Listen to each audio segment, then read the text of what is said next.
প্রিয় ভাইরা আমার, হাসান এবং হুসাইনকে রাসূল আকরাম সাল্লাল্লাহু আলাইহি ওয়াসাল্লাম বলছেন এরা দুজন হচ্ছে আমার দুটি ফুল। হযরত হাসান রাদিয়াল্লাহু তাআলা আনহুর চেহারাটা নবীজির চেহারার সাথে মিলত। নবীজির এই কলিজার টুকরা সাহাবী যখন শাহাদাতে কারবালার ঘটনা ঘটে, যখন কারবালার ময়দানে পৌঁছেছিলেন, বারবার তিনি হকের পথে ছিলেন এবং হকের আওয়াজে উচ্চারণ করেছিলেন, কিন্তু ইয়াজিদ বাহিনী সীমাররা তার সে আওয়াজকে বুলন্দ করে নাই, সম্মান করে নাই, তাকে হত্যা করে শহীদ করে এটাকে শেষ করে দিতে চেয়েছিল, নিভিয়ে দিতে চেয়েছিল, পারে নাই ভাই। তারা শাহাদাতের অমীয় সুধা পান করেছেন। আল্লাহ সুবহানাহু ওয়া তাআলা আহলে বাইতদের প্রতি ভালোবাসা মানুষের কলিজায় কলিজায় ঢুকিয়ে দিয়েছেন। প্রমাণ নেন। ইয়াজিদের জন্য, সীমারের জন্য এখানে একজন মানুষকে আজকে দোয়া করবেন না। দোয়া করবেন কার জন্য? হুসাইনের জন্য। হুসাইনের জন্য মানুষ চোখের পানি ফেলে কাঁদে, ইয়াজিদের জন্য কেউ কাঁদে না, সীমারের জন্য কেউ কাঁদে না। পাপ যে বাপেরও ছাড়ে না। দেখেন হুসাইন রাদিয়াল্লাহু তাআলা আনহু যখন শহীদ হলেন, ওনার মাথাটাকে নিয়ে গিয়া দামেস্কের রাজপ্রাসাদে ঝুলায় রাখে, এলাকার মধ্যে ঝুলায় রাখে। সাহাবী বলে, এই নবীজির সাহাবীর এই কলিজার টুকরার এই মাথাটা নিয়ে বেয়াদবি করিস না, খবরদার। আমি নিজে দেখেছি নবীজি ওই মাথাটার উপরে চুমু দিয়েছে, ওই কপালটার উপরে চুমু দিয়েছে, ওই কানটার উপরে চুমু দিয়েছে। যেই কানে, যেই কপালে, যেই চোখে, যেই মুখে আমার পেয়ারা হাবিব সাল্লাল্লাহু আলাইহি ওয়াসাল্লামের ঠোঁট মোবারক পড়েছে, সেটার সাথে তোরা বেয়াদবি করিস না। এই জালেমরা সেই কথাগুলো কর্ণপাত করে নাই। মাত্র কয়েক বছরের ব্যবধানে ঠিক যেইভাবে হুসাইন রাদিয়াল্লাহু তাআলা আনহুকে জবাই করেছিল, এই বদমাশগুলোকে সেইভাবে জবাই করে দুনিয়া থেকে বিদায় করে দেওয়া হয়েছে। আল্লাহু আকবার বলেন না। বেয়াদবি করেছিল। হত্যার পরে এই সীমারের মতো জালেম যেগুলো ছিল, কারো কারো মাথা তারাও এরকম ঝুলিয়ে রেখেছিল, এইরকম জানলার পাশে রেখে দিয়েছিল। দেখা গিয়েছিল যে সাপ এসে, চিকন চিকন সাপ, এর কান দিয়ে নাক দিয়ে সাপ ঢুকেছে আর আরেক দিক দিয়ে বের হয়েছে। ইতিহাসবিদরা এমন কথা বলে, ইতিহাসবিদরা। এই জালেমদের পরিণতি হয়েছিল এরকম।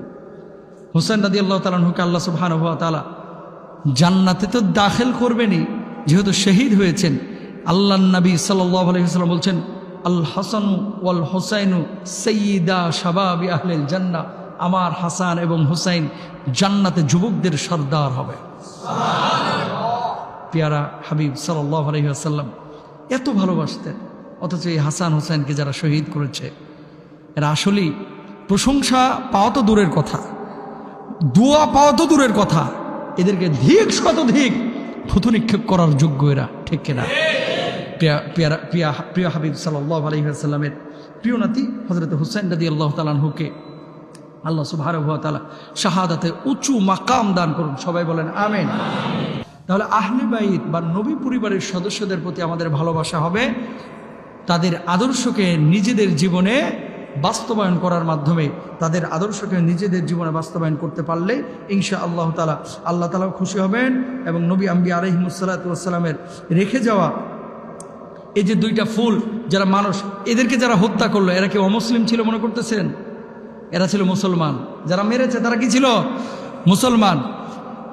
ইসলামের ক্ষতি অমুসলিমরা, কাফেররা, বেঈমানরা যতটা না করতে পারে এর চাইতে বেশি ক্ষতি করে কিন্তু মুসলমানরাই। বর্তমান যেমন দেখা যাচ্ছে, আগেও কিন্তু তেমন ছিল। এই মুসলিম সাম্রাজ্যগুলো যে ধ্বংস হয়েছে, এর পেছনে যত ক্ষতি হয়েছে এটা কিন্তু মুসলমানদের মাধ্যমে হয়েছে। এই যে হুসাইন রাদিয়াল্লাহু তাআলা আনহু যখন গেলেন, আপনার শাহাদাতে কারবালার যে ঘটনা আপনারা জানেন, উনি যে ইরাকে গিয়েছিলেন এমনি এমনি কিন্তু যান নাই ভাই। বারবার চিঠি পাঠানো হচ্ছিল। মুসলিম বিন আকিল ওখানে ছিলেন, চাচাতো ভাই। বারবার পাঠানো হচ্ছিল চিঠি যে হুসাইন আপনি আমাদের মধ্যে আসেন, আপনাকে আমাদের দরকার ইনসাফ কায়েমের জন্য, প্রতিষ্ঠার জন্য। আমরা ইয়াজিদের হাতে বাইয়াত হতে চাই না, আপনার হাতে বাইয়াত হতে চাই। এই কথাগুলো শুনে মুরব্বী সাহাবীরা হযরত হুসাইন রাদিয়াল্লাহু তাআলা আনহুকে বারণ করেছিলেন যে আপনি যায়েন না, কারণ ওই এলাকার মানুষ বড় গাদ্দার, আপনার বাপকে শহীদ করেছিল। আর আলী রাদিয়াল্লাহু তাআলা আনহুকে শহীদ করেছিল কারা? এই কুফাবাসী, ইরাকের মানুষ। যেখানে আপনার বাপকে হত্যা করা হয়েছিল, শহীদ করা হয়েছে, এই এলাকার মানুষকে আমাদের সুবিধা মনে হয় না।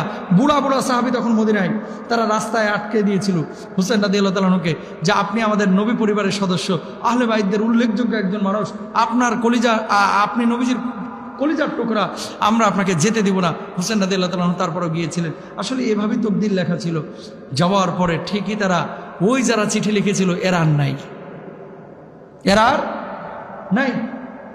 কারা আছে? এখন খালি জালেমগুলো আছে। প্রিয় ভাইরা আমার, সুতরাং মুসলমানরা মুসলমানদের যা না ক্ষতি করেছে, অমুসলিমরা কিন্তু এতটা ক্ষতি মুসলমানদের করেছে। কিন্তু কাছ থেকে যারা মুনাফিকি করেছে, এই যে সিরাজউদ্দৌলার সাথে যে মির্জাফর বলে আপনারা এখন গালি দেন, এই মির্জাফর কি ছিল? হিন্দু না মুসলমান? মুসলমান। গাদ্দারিটা কে করেছিল? পাশের মানুষটাই করেছিল। তা আপনার বড় বড় ক্ষতিগুলো দূরের মানুষ এসে করে যায় না, উত্তরের মানুষ করে যায় না, আপনার বাড়ির মানুষগুলোই বেশি করে, আপনার মহল্লার মানুষগুলোই বেশি করে, ঠিক না?